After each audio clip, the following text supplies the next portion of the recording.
Today we're diving deep into the most forbidden Kabbalistic practices of medieval Judaism, the darkest and most dangerous mystical traditions that were hidden from all but the most initiated masters. Although modern popular culture has given us glimpses of Jewish mysticism through films like The Golem and shows like Supernatural, the true practices of medieval Kabbalah are far more complex and terrifying than anything Hollywood has dared to portray. We're talking about actual documented rituals that medieval rabbis performed in secret, practices so dangerous that they were kept hidden even from other mystics within their own communities.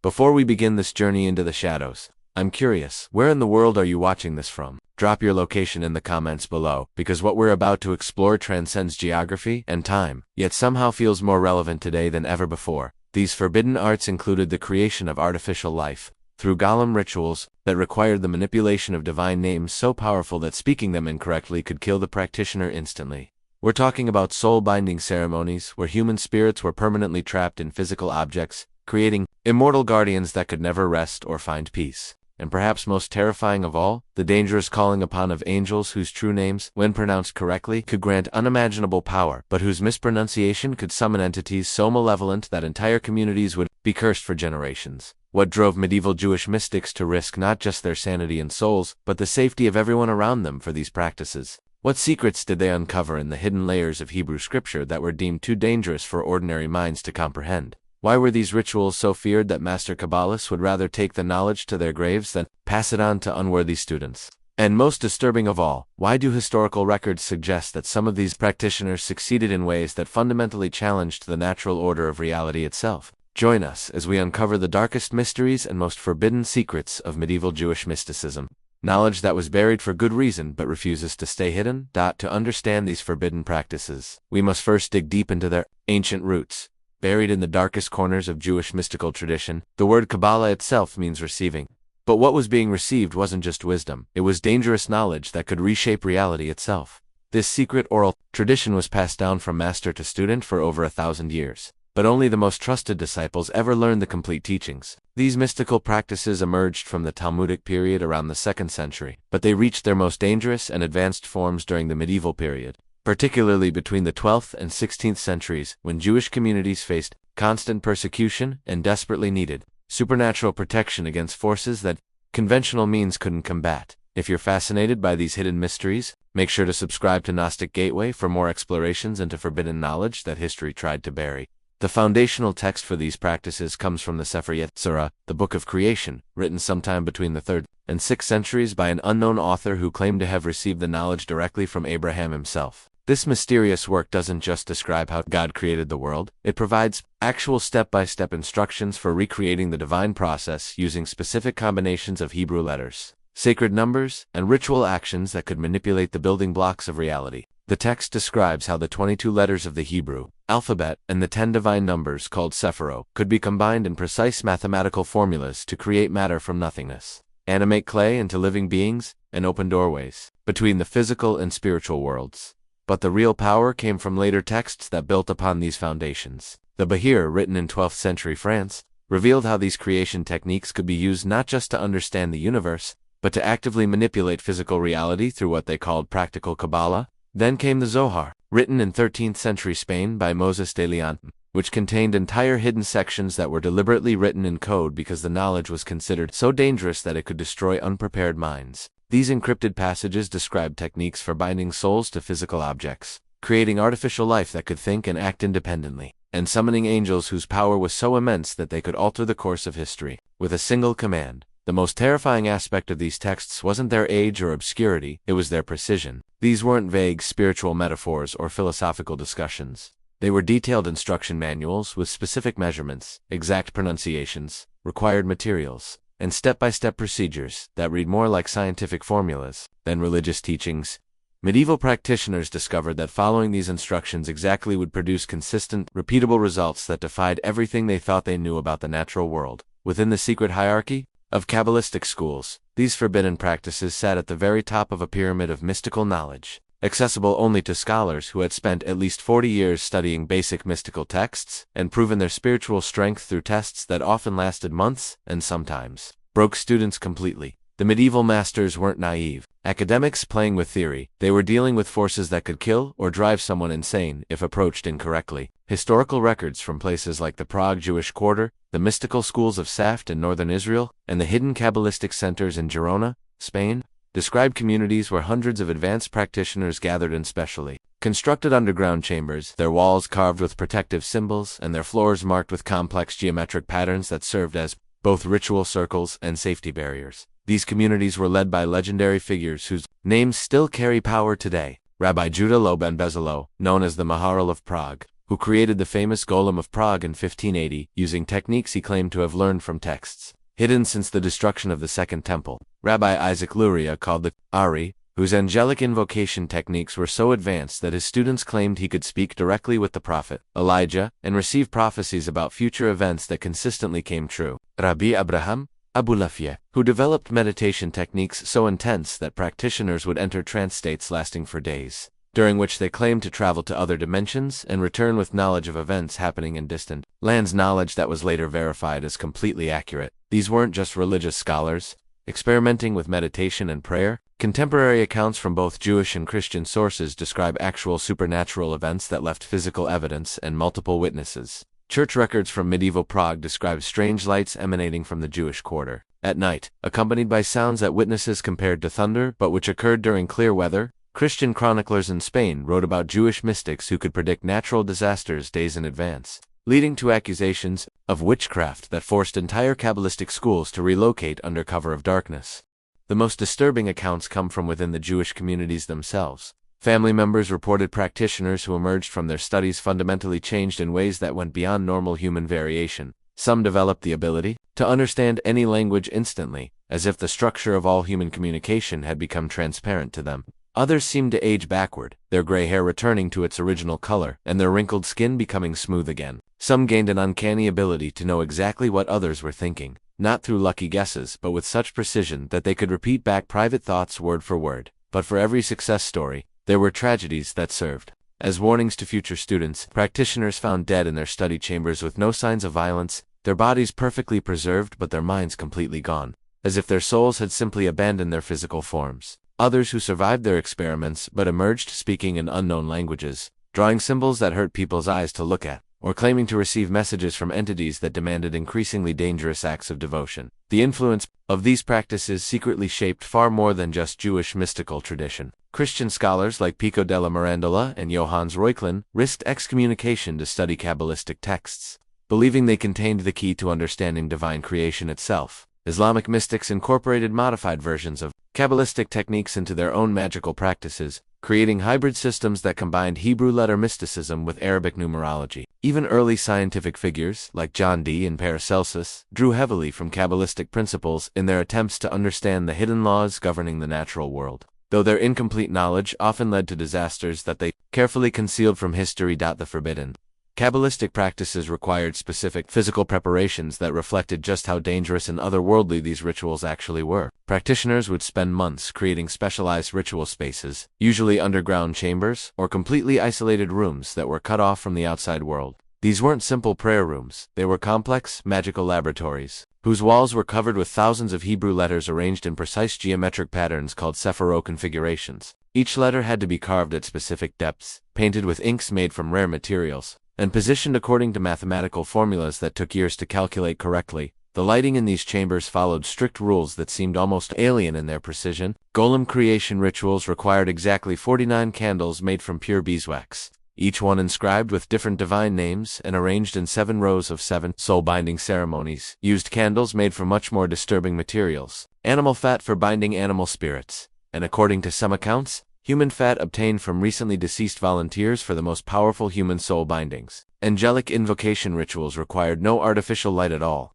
only specially polished mirrors arranged to reflect moonlight in patterns that created shifting shadows across the chamber walls, shadows that witnesses claimed moved independently of any physical objects. The tools required for these practices were equally specific and unsettling. Golem creation demanded clay. That wasn't just any clay, it had to be virgin earth that had never been touched by human hands, mixed with water collected from 7 different natural sources during specific lunar phases. The water had to be carried in vessels made from materials that corresponded to the 7 lower sephirot: silver for chest, gold for gevura, copper for tiferet, tin for netsak, lead for had, iron for yesod, and a final vessel made from meteoric stone for mouth. The clay mixture itself would change color as the ritual progressed, shifting from brown to deep red to black, and finally to an unnatural pale white that seemed to glow with its own inner light. Soul-binding ceremonies required physical anchors that would house the trapped spirits, rings carved from single pieces of rare stones, amulets made from metals that had been struck by lightning, or in some cases, living trees that were specially prepared through months of ritual purification. These anchor objects would undergo visible transformations during the binding process. Witnesses described rings that would suddenly become ice cold, even in warm rooms.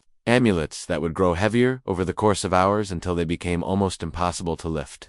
And trees whose leaves would change color out of season and whose bark would develop patterns that resembled human faces frozen in expressions of anguish or ecstasy. Perhaps most disturbing were the physical changes that occurred in the practitioners themselves during these rituals. Those performing golem creation would develop clay-colored stains on their hands and forearms that couldn't be washed away, marks that would remain for months as proof of their work. Soul-binding practitioners would experience temperature fluctuations so extreme that they would sweat and shiver simultaneously, and their shadows would sometimes appear to move independently or multiply, creating the appearance of multiple figures where only one person stood. Angelic invocation created the most dramatic physical manifestations. The air itself would become thick and electric, making it difficult to breathe and causing hair to stand on end throughout the entire chamber. Practitioners' eyes would turn completely white as they channeled otherworldly entities, and their voices would change pitch and timbre in ways that human vocal cords shouldn't be able to produce. Witnesses reported hearing multiple voices speaking simultaneously from a single person's mouth, sometimes in languages that predated recorded history, sometimes in mathematical formulas that wouldn't be discovered by conventional science for centuries. The most unsettling detail was how these physical changes seemed to accumulate over time. Master practitioners bore permanent marks of their repeated workings, streaks of premature gray hair that appeared overnight after particularly intense rituals, eyes that reflected light strangely and seemed to see things that others couldn't, and an invisible aura that made animals refuse to approach and caused young children to cry without apparent reason. These physical transformations served as both proof of the practitioner's power and a constant reminder of the price they had paid for knowledge that was never meant for human minds to possess. The forbidden Kabbalistic arts granted practitioners three primary categories of power, each more dangerous and transformative than the last, and each carrying consequences that would echo through generations. The first and most famous practice was golem creation, which represented the ultimate mastery over the element of earth and the divine spark of life itself. Masters who achieved this level of skill could create artificial beings that weren't just moving clay figures, but entities with genuine intelligence, unlimited physical strength, and the ability to learn and adapt to new situations. These creatures could work continuously without rest for months at a time, fight entire armies without fear or hesitation, and protect entire communities from threats that human defenders couldn't handle. The Golem of Prague, created by Rabbi Judah Loew in 1580, was said to possess the strength of 20 men and the ability to become invisible at will, moving through the city's streets at night to protect Jewish families from anti-Semitic attacks that the authorities refused to prevent. But golem creation came with terrifying requirements and limitations that made it perhaps the most dangerous of all Kabbalistic practices. The ritual demanded that the practitioner sacrifice a portion of their own life force, literally transferring years of their remaining lifespan into the clay figure to animate it. Each golem created would subtract roughly 10 years from its creator's natural life, meaning that most masters could only create 2 or 3 golems before the practice would kill them. More dangerous still, the golem required constant mental control from its creator. The master had to maintain a psychic connection with the creature at all times, sharing their thoughts and emotions with an entity that had no natural understanding of human limitations or morality. Lose focus for even a moment, and the golem could interpret its protective instincts in ways that turned it into a mindless destroyer, attacking anyone it perceived as a potential threat to its creator or community. The second category, soul-binding ceremonies, allowed mystics to trap human souls in physical objects, creating permanent connections between the spiritual and material worlds that violated the natural order of death and rebirth. This practice granted abilities that seemed to rival divine power itself, the ability to communicate with the dead as if they were still alive, to preserve human knowledge and memory beyond physical death, and even to transfer consciousness between bodies or objects at will. Advanced practitioners could bind their own souls to protective amulets, making themselves effectively immortal as long as the anchor object remained intact. They could also trap the souls of enemies in objects of torment, creating prisons that would hold their victims for centuries or even millennia. The most sophisticated soul-binding practitioners could create what they called soul networks, multiple bound spirits connected through a single anchor object that functioned like a supernatural communication system. These networks allowed instant communication across vast distances, with messages traveling from bound soul to bound soul faster than any physical messenger could travel. Some historical accounts suggest that medieval Jewish communities used these networks to coordinate responses to persecution, sharing warnings about approaching armies or hostile authorities through a system that couldn't be intercepted or decoded by outsiders. But soul binding carried the most insidious price of all the forbidden practices: the gradual erosion of the practitioner's own humanity. Handling multiple souls within physical objects slowly fragmented the mystic's own spiritual essence, causing them to lose pieces of their personality, memories, and emotional capacity with each binding they performed. Long-term practitioners would become increasingly cold and detached, losing the ability to form meaningful relationships with living people as they became more comfortable interacting with the trapped souls under their control. Eventually, many would voluntarily bind their own souls to objects, preferring the clear purpose and freedom from physical limitations that came with spiritual imprisonment over the confusion and pain of remaining fully human. The third and most dangerous category was angelic invocation, which provided direct access to the celestial hierarchy and beings of immense power and knowledge that existed beyond normal reality. Angels summoned through proper Kabbalistic techniques could reveal hidden truths about past and future events, grant prophetic visions with perfect accuracy, and manipulate physical events across vast distances through means that seemed to ignore all natural laws. Master invokers commanded legions of lesser spiritual entities who could influence human thoughts and emotions on a massive scale, effectively allowing the practitioner to control the behavior of entire populations without their knowledge or consent. The information obtained through angelic contact was unlike anything available through normal human learning. Angels could provide complete maps of underground water sources, detailed knowledge of distant lands and cultures, mathematical formulas that wouldn't be discovered by conventional science for centuries, and medical knowledge that could cure diseases considered incurable by traditional methods. Some angels specialized in revealing the location of hidden treasures, while others could provide advance warning of natural disasters or military attacks with enough detail to save thousands of lives. Yet angelic invocation demanded absolute precision in ways that made it perhaps the most lethal of all forbidden practices. Each angel had a true name composed of specific Hebrew letters that had to be pronounced with perfect accuracy. A single mispronounced syllable could summon malevolent entities instead of the intended angel, entities that would immediately attack the practitioner with supernatural fury. Even successfully summoned angels were dangerous, as they existed beyond human concepts of morality and could interpret requests in ways that granted exactly what was asked for, while destroying everything the practitioner actually cared about. The most advanced and terrifying application came when masters attempted to combine all three practices, simultaneously creating golems inhabited by bound human souls and commanded by invoked angels. These hybrid entities possessed artificial bodies with unlimited strength, human intelligence and memory preserved from death, and direct connections to celestial beings with godlike power. Historical accounts suggest that only 3 such creations were ever successfully completed, and all 3 eventually turned against their creators in ways so catastrophic that the knowledge of how to create them was deliberately destroyed, and the very mention of the techniques was forbidden under pain of death, beyond their literal applications as magical techniques. These forbidden Kabbalistic practices represent humanity's most dangerous spiritual impulses and our eternal struggle with the boundaries that separate us from divine power. When we look deeper into the symbolism embedded within these ancient rituals, we discover that medieval Jewish mystics weren't just experimenting with supernatural forces, they were wrestling with fundamental questions about human nature, mortality, and our place in the cosmic order that remain just as relevant and terrifying today. The golem creation ritual symbolizes our deepest desire to transcend the ultimate human limitation, our inability to create true life. This practice represents the shadow side of human creativity, where the impulse to build and improve becomes corrupted into the need to control and dominate. The golem serves as a dark mirror of parenthood, where instead of nurturing natural life that will eventually surpass and replace us, we create artificial life that remains forever dependent on our will and command. The clay figure represents our attempt to become gods without accepting the responsibilities and wisdom that true divine authority requires. But the golem's inevitable rebellion reveals an even deeper truth about human nature.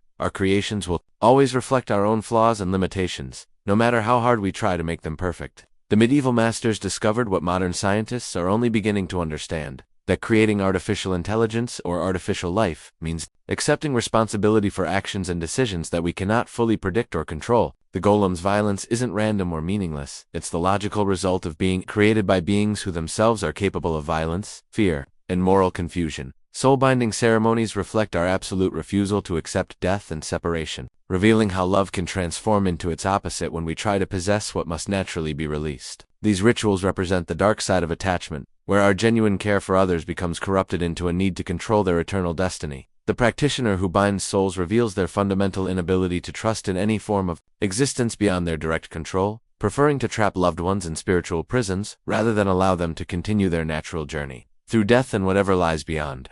The symbolic meaning becomes even more disturbing when we consider that soul binding often involved trapping spirits against their will, forcing them to remain connected to the physical world long after they were ready to move on. This represents the ultimate violation of free will, where one person's fear of loss justifies the eternal suffering of another. The bound souls, conscious but unable to progress or find peace, serve as a perfect metaphor for how our refusal to accept natural cycles can transform us into agents of suffering for the very people we claim to love. Angelic invocation secrets parallel the ancient stories of Prometheus stealing fire from the gods and Icarus flying too close to the sun. They represent our hunger for knowledge and power without the wisdom to handle what we obtain. These practices embody the human belief that we can access divine authority through technique and determination rather than through spiritual growth and moral development. The medieval invoker represents every human being who believes that the right information or method can allow them to bypass the natural consequences of their limitations and flaws. The angels themselves, in Kabbalistic symbolism, represent forces of pure will and intellect operating without human concepts of mercy,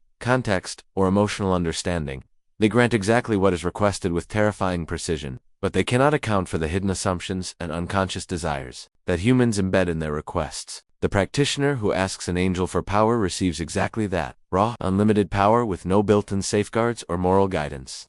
Power that will inevitably corrupt and destroy unless the human possesses wisdom and self-control that most people simply don't have. When we examine all three practices together, they form a complete picture of spiritual corruption that mirrors the journey many people take in their pursuit of control over their lives and circumstances. First comes the desire to create and control our environment through artificial means rather than working within natural limitations. Then comes the refusal to accept loss and change, leading to increasingly desperate attempts to possess and preserve what cannot be permanently held. Finally comes the hunger for knowledge and power beyond our natural sphere, the belief that we can handle forces and information that evolve specifically to remain beyond human reach. The ultimate symbolic warning embedded in these practices is that the human desire for transcendence, when pursued through force and technique rather than wisdom and humility, inevitably transforms us into something that is no longer recognizably human. The medieval Kabbalists who mastered these forbidden arts didn't just gain supernatural powers, they lost their essential humanity in the process,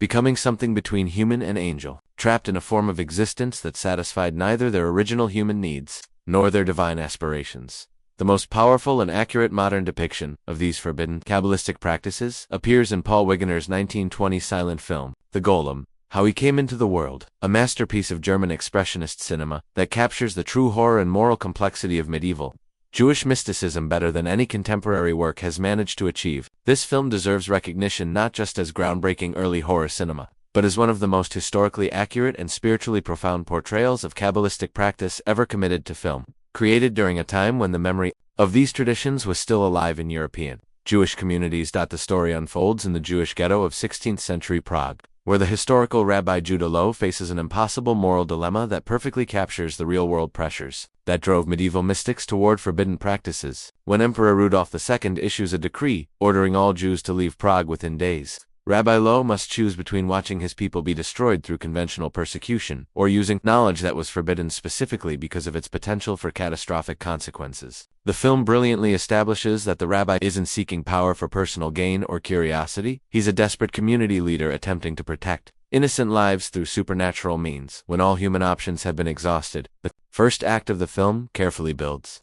the mystical world with attention to historical detail that most modern audiences miss completely. We see Rabbi Loew's study filled with authentic medieval Hebrew texts, mystical instruments that match historical descriptions from actual Kabbalistic manuals, and astronomical charts that reflect the real astrological calculations that medieval practitioners used to time their rituals. The film doesn't rush toward the supernatural elements. Instead, it respects the weight and complexity of what's being attempted by showing us the months of preparation, the gathering of rare materials, and the assembling of other learned mystics, who understand the magnitude and danger of golem creation. When the actual creation ritual begins, Wegener presents what remains one of cinema's most powerful and accurate depictions of forbidden Kabbalistic practice. The scene unfolds in the synagogue's underground chamber, lit only by candles arranged in the precise patterns described in medieval texts. Rabbi Loew and his assistants wear the white robes prescribed for golem creation, and the Hebrew letters used in the ritual are authentic divine names taken directly from historical sources. As the rabbi speaks the secret words and performs the ancient hand gestures, we witness something that goes far beyond typical movie magic. The clay figure's awakening is presented not as triumphant achievement, but as deeply unsettling violation of natural order. The film's genius lies in its understanding that successful golem creation should feel wrong, even when it's being done for righteous purposes. The moment when the clay figure opens its eyes and takes its first breath, we're not watching a miracle, we're witnessing something that fundamentally challenges the boundary between life and death, creation and destruction. The golem itself is portrayed not as a mindless monster, but as a genuinely intelligent being struggling to understand its own existence and purpose, making its eventual violence all the more tragic and inevitable. But the film's true masterstroke comes in its exploration of unintended consequences that mirrors the real historical accounts of golem creation gone wrong. The creature, programmed to protect the Jewish community, begins making increasingly independent decisions about what constitutes a threat and what level of response is appropriate. The rabbi discovers what medieval practitioners knew from bitter experience, that creating artificial life means accepting responsibility for actions and decisions that you cannot fully predict or control, even when your original intentions were completely pure. The movie's progression perfectly captures the escalating horror that historical sources describe. Initially, the golem performs exactly as intended, preventing anti-Semitic attacks and protecting innocent families from violence.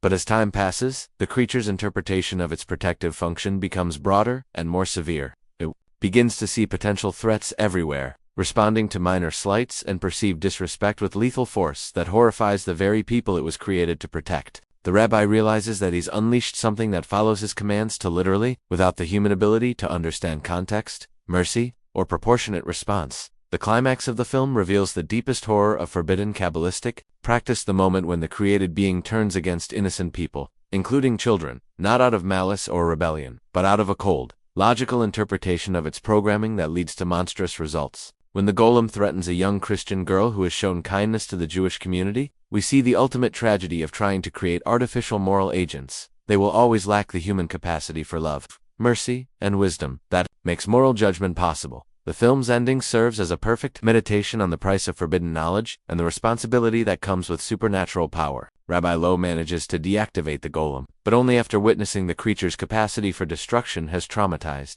his entire community and confirmed every fear that made these practices forbidden in the first place. The clay figure returns to lifeless earth, but the knowledge of how to create it cannot be unknown, leaving future generations to face the same terrible temptation that drove the rabbi to risk everything for the illusion of perfect protection.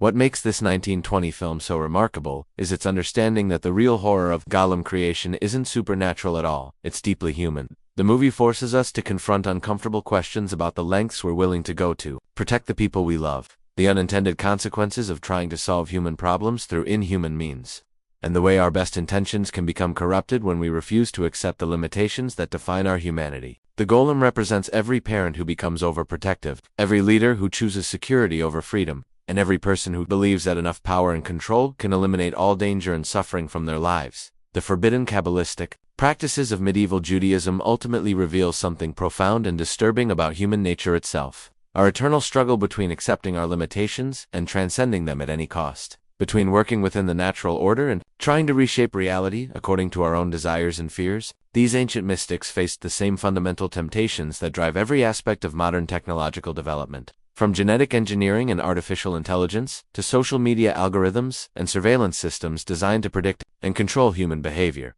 When we strip away the historical and religious context, the golem represents our contemporary dream of creating perfect artificial servants that will solve all our problems without creating new ones. Soul-binding reflects our modern refusal to accept death and loss, manifested in everything from cryonics and life extension research, to our desperate attempts to preserve digital versions of ourselves and our loved ones long after natural death. Angelic invocation embodies our hunger for information and power beyond human comprehension, visible today in our worship of data, our belief that the right algorithm can solve any problem, and our willingness to surrender human judgment to artificial systems that promise perfect knowledge and control. Perhaps the most chilling aspect of these medieval practices is their fundamentally democratic nature. They worked not through divine grace, inherited bloodlines, or supernatural gifts, but through knowledge, technique, and sheer determination. Anyone willing to pay the required price could access these powers, which makes them both more dangerous and more relevant to our current world than practices that depend on rare talents or mystical calling. The medieval Kabbalists discovered, we continue to learn through bitter experience, that the most forbidden knowledge is forbidden, not because it doesn't work, but because it works exactly as advertised, changing us in ways we never intended and cannot undo. The real warning embedded in these ancient practices isn't about supernatural dangers that most people will never encounter, it's about the psychological and spiritual transformation that occurs whenever we choose power over wisdom, control over trust, and technique over relationship. The medieval masters who successfully performed these rituals gained immense abilities, but they lost something essential in the process. Becoming isolated from normal human connection and trapped in forms of existence that satisfied neither their original human needs nor their divine aspirations, they serve as a warning about what we risk becoming when we pursue transcendence through force rather than growth, when we try to solve the problems of being human by becoming something else entirely. If you found yourself drawn into these dark mysteries and ancient warnings about the price of forbidden knowledge, you're not alone in your hunger for understanding the hidden forces that have shaped human consciousness throughout history. Make sure to like this video and subscribe to Gnostic Gateway, where we continue to explore the esoteric traditions and mystical practices that mainstream academia refuses to examine honestly. The secret knowledge that has been deliberately concealed, because of its power to transform anyone willing to seek it out. Our channel is dedicated to uncovering the forbidden wisdom that connects ancient mystery schools to modern occult practices. From the hidden teachings of Egyptian priests to the secret rituals of medieval alchemists. From the dangerous experiments of Renaissance magicians to the psychological techniques used by contemporary spiritual movements. We dive deep into the shadows, where truth and danger intertwine, where knowledge comes with a price, and where the most powerful secrets are often the most carefully guarded. Each week, we bring you explorations into traditions that have been buried, suppressed, or forgotten because they challenge everything we think we know about the nature of reality, consciousness, and human potential. These aren't academic exercises or historical curiosities. These are living traditions that continue to influence our world in ways that most people never recognize or understand. Until next time, remember that some knowledge comes with a price that can never be fully paid, and the most powerful truths are often the most dangerous to possess. Stay curious, but stay wise, because once certain doors are opened, they can never be completely closed again. The question isn't whether these ancient practices actually worked. The question is whether we're prepared to handle the consequences of rediscovering powers that were forbidden for very good reasons.